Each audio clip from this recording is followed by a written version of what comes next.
రాష్ట్రాన్ని అగ్రగామిగా అమరావతి రాజధానిగా మన ఆంధ్రప్రదేశ్ను ప్రపంచ పటంలో ఒక సమున్నత స్థానంలో ఉంచుతున్నటువంటి గౌరవ రాష్ట్ర ముఖ్యమంత్రి వర్యులు శ్రీ నారా చంద్రబాబు నాయుడు గారి ఈనాటి 2 ఏళ్ల నమ్మకం అభివృద్ధి సంక్షేమం సుపరిపాలన కార్యక్రమానికి ముఖ్య అతిథిగా ఈనాటి విజయోత్సవ సభకు ముఖ్య అతిథిగా విచ్చేస్తూ ఉన్నారు.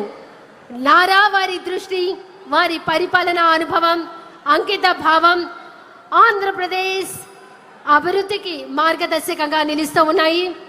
వారి నాయకత్వంలో రాష్ట్రం మరిన్ని విజయాలను సాధిస్తూ ఉంది. ఇంకా ముందు ఇలాంటి ఎన్నో అభివృద్ధి సంక్షేమ పథకాలతో ఒక అద్భుతమైనటువంటి సుపరిపాలనతో గౌరవ భారత ప్రధాని శ్రీ నరేంద్ర మోదీ గారు వికసిత్ భారత్ 12 ఏళ్ల పాలనను పూర్తి చేసుకున్నటువంటి ఈ తరుణం మనం విజన్ 2047 లక్ష్యంతో మన రాష్ట్ర ముఖ్యమంత్రి వర్యులు 2 ఏళ్ల నమ్మకం అభివృద్ధి సంక్షేమం ఒక విజయోత్సవ సభను పూర్తి చేసినటువంటి తరుణం. ఇది ఒక ఉత్సాహభరితమైనటువంటి పండుగ వాతావరణం, ఆనందకరమైనటువంటి క్షణాలు. ఈ విజయ యాత్ర ముందు ఇలానే కొనసాగుతూ ఉంటుంది. మరి కాసేపట్లో వేదిక మీదకు రాబోతున్నారు మన రాష్ట్ర ముఖ్యమంత్రి వర్యులు గౌరవనీయులు శ్రీ నారా చంద్రబాబు నాయుడు గారు.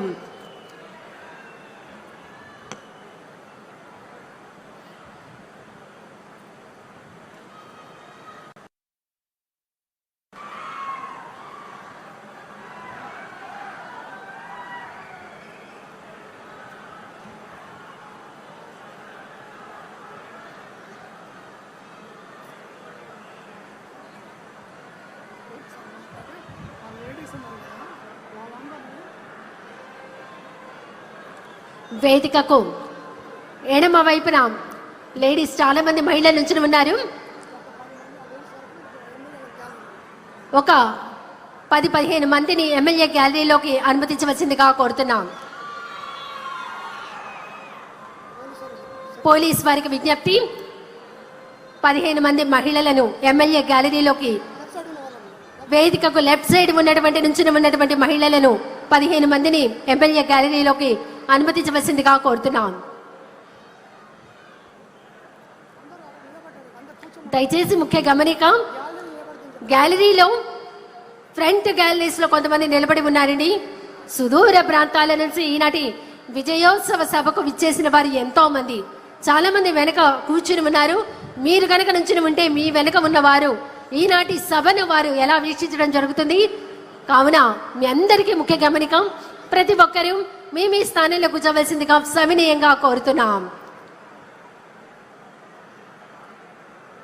దయచేసి ఎవరు లేచి నిలబడవద్దు. ప్రతి ఒక్కరూ మీ స్థానంలో కూర్చోవలసిందిగా సవినయంగా కోరుతున్నాం. మహిళలను 15 మంది మహిళలను పోలీస్ వారు ఎమ్మెల్యే గ్యాలరీలోకి అనుమతించవలసిందిగా కోరుతున్నాం. చూస్తున్నాం రామ లక్ష్మణులన్నీ విచ్చేస్తూ ఉన్నారు. రాష్ట్ర ఉప ముఖ్యమంత్రి వర్యులు శ్రీ కొణిదెల పవన్ కళ్యాణ్ గారు, రాష్ట్ర ముఖ్యమంత్రి వర్యులు శ్రీ నారా చంద్రబాబు నాయుడు గారు. ఒకరు ప్రజల గుండెల్లో స్థానం సంపాదించిన జననేత, యువతకు స్ఫూర్తి, సేవకు ప్రతిరూపం, ప్రజా సమస్యలపై నిరంతరం పోరాడుతూ సేవా మార్గంలో ముందుకు సాగుతున్న జనసేనాని పవన్ కళ్యాణ్ గారు ఆలోచనలో నిజాయితీ